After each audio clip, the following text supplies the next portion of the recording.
Welcome to Yosemite. Here are 5 things to do in Yosemite that you absolutely can't miss, especially if it's your first visit here. So you're finally making that bucket list trip to Yosemite National Park, but you're asking yourself, okay, I need a list of things to do and see, where do I even begin? Well, with over 750,000 acres, dozens of famous sites, and millions of visitors every year, Yosemite is beautiful, historic, and iconic, but it can also feel very overwhelming at first. So let me help to make it easy. This list will give you the best views, the best trails and waterfall, and a few quiet moments to catch your breath and remember exactly why you booked that trip. Number 1, Yosemite Valley View. We just stopped and parked at the most famous entryway because over there is the famous Tunnel View. Are you ready for this? Look how pretty that is. One of the most iconic viewpoints in Yosemite is also one of the very first stops you'll come to if you enter from the south via Highway 41. It's the very first big reveal, and what a welcome it is. You've seen it a million times before on photos and postcards, but it's so different in person.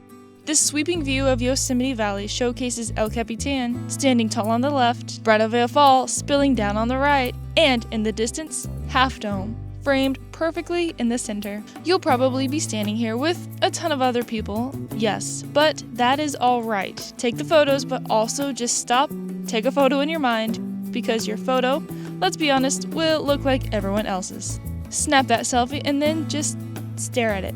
Look at it with your eyes. Really take it in. And when you drive back out of the valley, stop and park one more time. At different times of the day, the valley looks totally different. It gains different personalities. Even with the crowds, it's one of those, wow, this is actually real views. Speaking of, is this even real? Welcome to Mariposa Groves, a magical bucket list item located right at the south entrance of the park. Mariposa Grove is home to over 500 mature giant sequoias.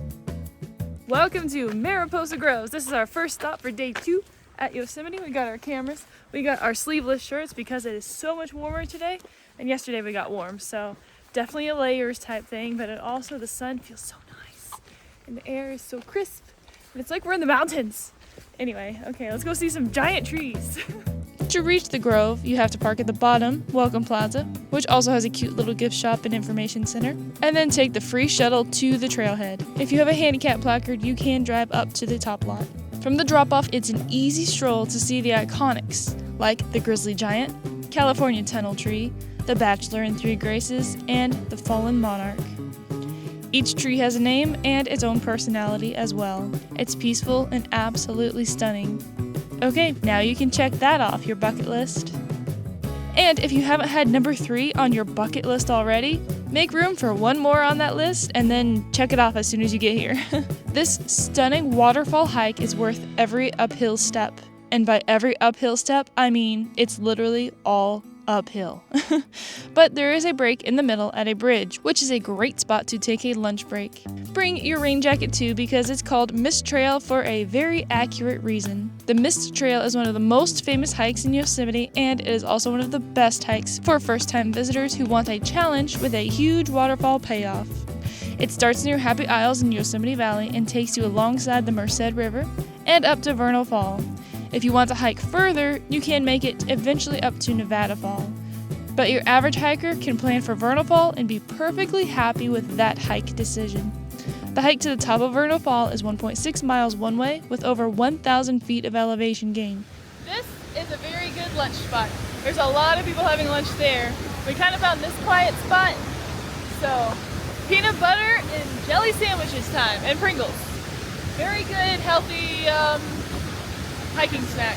Be prepared for steep, slippery granite steps and heavy mist from the falls, especially in spring and early summer.